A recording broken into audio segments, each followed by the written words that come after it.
Apakah keris termasuk senjata perang utama? Inilah senjata-senjata perang utama di era kuno.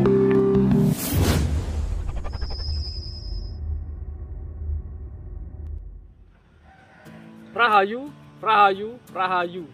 Ketemu lagi dengan saya Teddy Wahyono di channel Tempat Mengenal Keris dan Pusaka Nusantara lainnya dengan akal sehat dan hati terbuka. Nah, kali ini saya akan membahas tentang senjata-senjata kuno ya di Nusantara ya. Karena memang banyak pertanyaan ya dari teman-teman, bahkan yang meremehkan salah satunya adalah keris. Wong keris kok dipakai perang, apa ya bisa menang? Apalagi lawan tombak, lawan pedang kayak gitu ya. Nah, sebelum saya bahas, buat teman-teman yang belum subscribe, silakan subscribe dulu biar tidak ketinggalan informasi dari channel ini. Nah, kembali lagi ya, jadi untuk keris sendiri, keris itu memang memiliki fungsi sebagai senjata ya. Makanya ada selorok bajanya atau bagian yang tajam itu ya, yang cukup kuat itu ya. Tapi sekali lagi, keris itu adalah senjata yang kalau bisa tidak sampai dipergunakan. Atau dengan kata lain, sebenarnya keris adalah senjata pamungkas, senjata penghabisan ya. Makanya kalau teman-teman di cerita-cerita penggunaan keris, kajian arok pun itu untuk membunuh langsung ya, jadi bukan untuk perang. Sama kayak dalam pertarungan yang paling terkenal antara Danang Sutawijaya dan Haryo Penangsang ya. Jadi yang waktu itu Danang Sutawijaya pakai tombak Kyai Pleret. Nah itu tarung ya, yang berhasil melukai perut Haryo Penangsang ya. Tapi pada pertarungan itu Haryo Penangsang berhasil mendesak Danang Sutawijaya, dan untuk penghabisan, jadi Haryo Penangsang itu baru mencabut kerisnya di akhir-akhir untuk penghabisan ya. Cuman dia lupa kalau ususnya yang terburai itu disampirkan ke warangko kerisnya. Jadi itu memang sebagai senjata pamungkas istilahnya ya, untuk penghabisan ya. Jadi bukan senjata perang langsung gitu ya. Teman-teman bisa melihat ini secara mungkin lebih jelas, kayak di Pangkalan Diponegoro kemana-mana selalu membawa keris ya. Padahal waktu itu Belanda senjatanya sudah senapan, masa senapan dilawan keris. Jadi itu memang lebih ke fungsi pusakanya kalau keris. Sama kalau teman-teman lihat di foto Panglima Sudirman, bahkan selama gerilya beliau selalu membawa keris ya. Walaupun Belanda istilah senjatanya senapan, tapi tetap untuk perang ya tetap menggunakan senapan ya. Jadi keris itu lebih ke piandel atau pusaka ya. Nah jadi seperti itu ya. Jadi keris sekali lagi memang punya fungsi senjata, tapi itu bukan untuk senjata yang langsung ya. Itu lebih ke senjata penghabisan ya, atau lebih ke pusaka. Kalau senjata-senjata yang untuk perang zaman kuno ya sama, tetap menggunakan pedang dan tombak. Di Nusantara sendiri pun jenis-jenis pedang ada banyak ya. Ada pedang suduk maru atau suduk itu artinya nusuk ya, penusuk ya. Ada pedang sabet.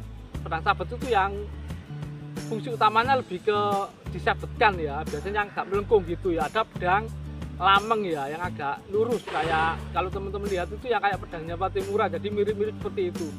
Larbango, dan masih ada jenis pedang lainnya ya. Termasuk tombak ya. Jadi tombak itu juga senjata utama untuk perang ya, selain pedang dan tombak. Tombak pun macam-macam ya.